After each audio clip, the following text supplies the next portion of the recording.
दिया गया, ऐलान कर दिया गया। आप लोग सब लोग इससे अवगत हैं। 2 फेज़ में पूरे राज्य में चुनाव होना है और हमारे ज़िले में, मुजफ्फरपुर ज़िले में जो 11 असेंबली कॉन्स्टिट्यूएंसीज़ हैं, सभी में फर्स्ट फेज़ में चुनाव होना है, जिसमें जो गजट नोटिफिकेशन है वो 10 अक्टूबर से होगा और नॉमिनेशन भी 10 अक्टूबर से प्रारंभ हो जाएगा। जो लास्ट डेट है नॉमिनेशन का वो 17 अक्टूबर है। उसके अगले दिन 18 अक्टूबर को स्क्रूटनी होगी नॉमिनेशन पेपर की, समीक्षा जो होती है।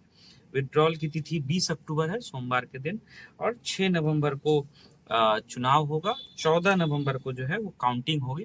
तो हम लोग की तैयारियां काफ़ी पहले से चल रही थी। प्रशिक्षण हमारा चल रहा है। जो हमारे कार्मिक जो भी चुनाव की विभिन्न गतिविधियों के संपादन में जिनकी सेवाएं लेंगे, उनका प्रशिक्षण चल रहा है। ईवीएम की एफएलसी हो गई है और ईवीएम के प्रिपरेशन का काम जो भी ईसीआई का डायरेक्शन है उसके अनुरूप हम लोग कराना बहुत जल्दी शुरू करेंगे। उसके अलावा आप लोग इससे भी अवगत हैं कि चुनाव की तिथियों की घोषणा के साथ ही आदर्श आचार संहिता प्रभावी हो जाती है और उसको लेकर के भी जो हम लोगों की तैयारियां हैं, शुरुआत के जो 72 आवर्स होते हैं उसमें कई तरह की प्रशासनिक उसको लेकर के तैयारियां करनी होती है, तो वो हम लोग इमीडिएटली स्टार्ट करेंगे।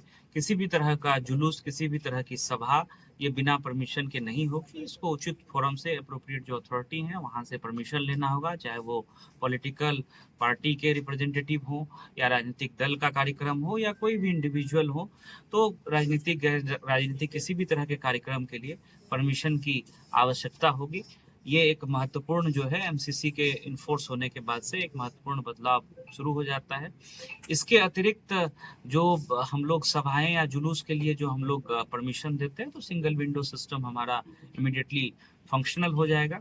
और जो हम लोगों ने राजनीतिक दल के प्रतिनिधियों को वोटर लिस्ट की कॉपी उपलब्ध कराई है, कल पुनः हम लोग राजनीतिक दल के प्रतिनिधियों के साथ बैठेंगे, चाहे वो आदर्श आचार संहिता की बात हो, नॉमिनेशन की प्रक्रिया के बारे में बात हो या चुनाव के दौरान जो विभिन्न प्रकार के परमिशंस लेने होते हैं उनके बारे में हम लोग सभी राजनीतिक दलों के प्रतिनिधियों को विस्तृत रूप से हम लोग अवगत करा देंगे। कुछ जो नए बदलाव हैं उनके बारे में मैं आपको बताना चाहूँगा, जो ईसीआई के स्तर से हुआ है। सभी बूथों पर जो है मोबाइल फ़ोन रखने की सुविधा होगी। एक हमारे कर्मी रहेंगे। कोई भी मतदाता अगर मोबाइल फ़ोन लेकर के आते हैं तो वो वहाँ जमा कर सकते हैं और मतदान के बाद फिर मोबाइल फ़ोन वहाँ से प्राप्त करके अपने घर को वापस हो सकते हैं।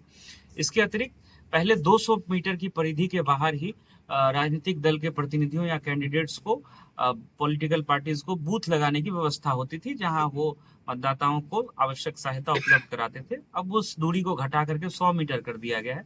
100 मीटर की परिधि के बाहर राजनीतिक दल के जो बूथ्स हैं वो बनाए जा सकते हैं, हमारे पोलिंग बूथ के 100 मीटर के बाहर। तीसरा महत्वपूर्ण बदलाव है कि 100% बूथों पर वेबकास्टिंग होगी, लाइव वेबकास्टिंग, जिसको कि ईसीआई सीओ ऑफिस और जिला पदाधिकारी का, जो जिला निर्वाचन पदाधिकारी का जो कार्यालय होता है वहाँ उसकी स्ट्रिक्ट मॉनिटरिंग होगी। ये कुछ महत्वपूर्ण बदलाव हैं। इसके अतिरिक्त क्रिमिनल एंटीसीडेंट जिन भी कैंडिडेट्स का है उनको 3 बार इलेक्ट्रॉनिक और 3 बार प्रिंट मीडिया में वो सारी सूचनाएं देनी होती हैं, पॉलिटिकल पार्टीज को भी देनी होती है। इसके बारे में भी हम लोग कल पॉलिटिकल पार्टीज को अवगत कराएंगे। और जो भी चुनाव की प्रक्रिया है उसके संबंध में जो विभिन्न हमारे स्टेक होल्डर्स हैं सबके साथ हम लोग बात करके और हम लोग समन्वय स्थापित करके ईसीआई के दिशा निर्देश के अनुरूप बहुत शांतिपूर्ण निष्पक्ष तरीके से चुनाव वेबकास्ट होगा, उसका डिस्प्ले हमारे कंट्रोल रूम में रहेगा। पटना में जो सीओ सर का ऑफिस होता है मुख्य निर्वाचन पदाधिकारी का, वहाँ होगा। और ईसीआई में दिल्ली में उसकी लिंक रहती है, उसकी रिगरस जो है वो मॉनिटरिंग होगी, किसी तरह से कहीं पर भी कोई गड़बड़ी नहीं होने पाए। लॉ एंड ऑर्डर को लेकर के सीएपीएफ की जो पैरामिलिट्री फोर्सेस की कंपनीज काफ़ी संख्या में आनी जिले में शुरू हो गई हैं। हम लोग जो एरिया डोमिनेशन का एक्सरसाइज करते हैं वो हम लोग इमीडिएटली स्टार्ट करेंगे। इसके अतिरिक्त जो स्टैटिक सर्विलेंस टीम है वो 10 अक्टूबर से, जो डेट ऑफ नोटिफिकेशन है, गजट नोटिफिकेशन, उस दिन से प्रभावी हो जाएगा।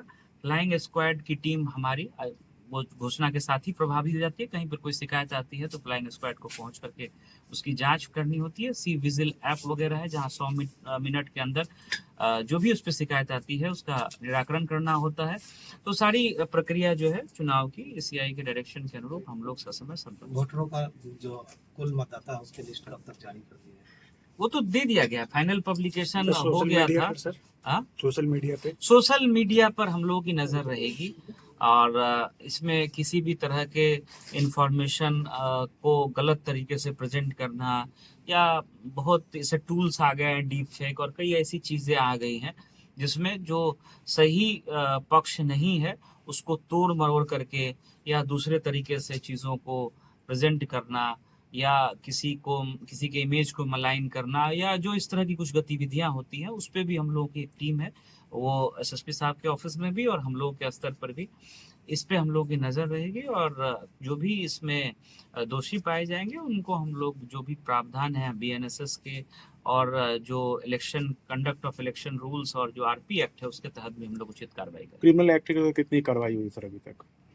मतलब सीसीए वगैरह सीसीए में 380 से ज्यादा लोगों पर हम लोगों ने सीसीए की कार्रवाई की है, और बॉन्ड डाउन 9,000 से ज़्यादा लोगों पर हुआ है। नोटिस 15,000 के लगभग ऐसे जो असामाजिक तत्व हैं जो चुनाव को डिस्टर्ब कर सकते हैं उनको हम लोगों ने नोटिस किया है। 9,000 लोगों से बॉन्ड ले भी लिया गया है। इसको हम लोग और तेजी से ऐसे लोगों को चिन्हित करके कार्रवाई करेंगे। और सीसीए 380 से ज़्यादा लोगों पर सीसीए के तहत हम लोगों ने जो है आदेश जारी करके उन लोगों को हम लोगों ने एक तरह से निरोध करने का प्रयास किया है।